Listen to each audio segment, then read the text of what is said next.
7:33 right now, and Mayor Eric Adams says New York has officially run out of room to house asylum seekers. And this comes in the wake of the removal of dozens of migrants from a temporary shelter on the west side due to unsafe conditions. What is it going to take before people understand what out of room means? Yes, we're placing people in conditions that are unfair for migrants, and it's unfair for New York City taxpayers. So Mayor Eric Adams says migrants could be forced to sleep on the streets if the state and federal government do not act fast. One agency that's been on the front lines of the migrant crisis is Catholic Charities. And this morning we're joined by Monsignor Kevin Sullivan, the executive director, about what is being done to address the growing need here in the city. So Monsignor Sullivan, thank you so much for being here this morning. Thank you for having me. Of course, and the mayor's talking about the numbers, right? 120,000 migrants have made their way here to New York City. You've been on the front lines with Catholic Charities since the spring. The mayor talking about a possibility of these folks ending up on the streets. How many people has Catholic Charities helped so far here in this area? Well, we've seen over 11,000, just an intake. Basically, what they're so happy is that when they get here, they feel safe because people are welcoming. The city has been very welcoming. It is a crisis without a doubt, but it's also an opportunity to welcome a new group of people who are going to make our city even more vibrant. But in the immediate term, it is a crisis because the numbers and the way that they came, being bussed here so quickly, that's what's overwhelming. Not that we can't accept, not that we don't want to, right, but the way they came, it just makes it so difficult to welcome them in a way that is respectful and decent. Yeah, and again, like we're running out of places for them to stay safely. And now the city's new 60-day rule for families living in shelters, that's going to displace a lot of folks, and we don't know where they're going to be living. So how is Catholic Charities helping them?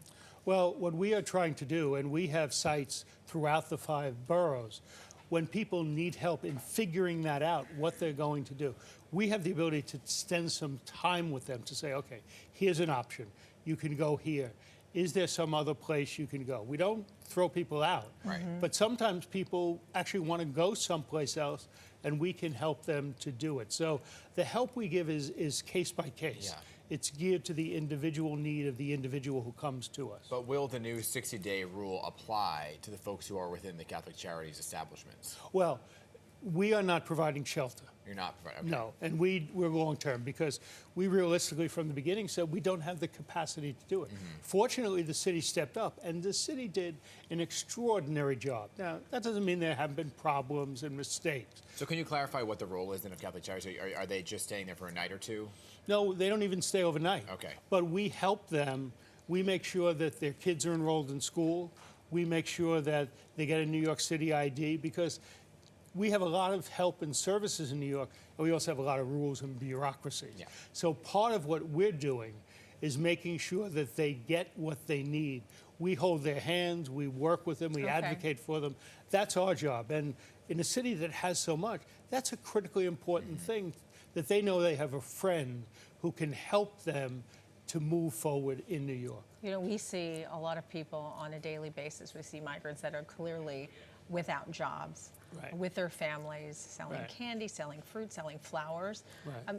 They're trying to just live day to day, some without food to put on the table. Does Catholic Charities help with that? Yeah, we do. We have food pantries. We provide some emergency food. Part of the problem is that since most of the people are not living in places where they have kitchens, you have to give them food that they can eat. But you alluded to you mentioned something that's critically important. The recent extension of temporary protective status for Venezuelans who were here since the summer, since before the summer, that is great. Because with that, they can also apply to work. Yes. And the question that almost all of the migrants spoke, and I met with hundreds of them, can you get me a job? Right. Oh. They're not here to freeload. They're not here to take advantage of what New York wants to give away. They're here to take advantage of the opportunities that New York has provided to immigrants for decades and years. Right, and so they turn to you to get them that job, but there is that whole idea of filling out the paperwork to get the work authorization, and that costs money. There's fees that go along with it. Some of them are saying, I can't afford those fees. Well, what Catholic Charities has done is we've said, if you can't get a waiver, and there is a waiver possibility, we'll make sure that nobody doesn't get their work authorization because they can't pay the fee. Right. Yeah. So how can they find you if they need help? They can go to our website, Catholic Charities New York. We have a helpline. There's a New American hotline. Best way everybody does it now is online. Yeah. You can find us. We do clinics in the community. We're working with the New York State Department of State. So we're around. You can find us. All right, Monsignor, great work you are doing. Thank you so much for coming in today, kind of lay it all out for us. Appreciate it. Thank you so much for having me. All right.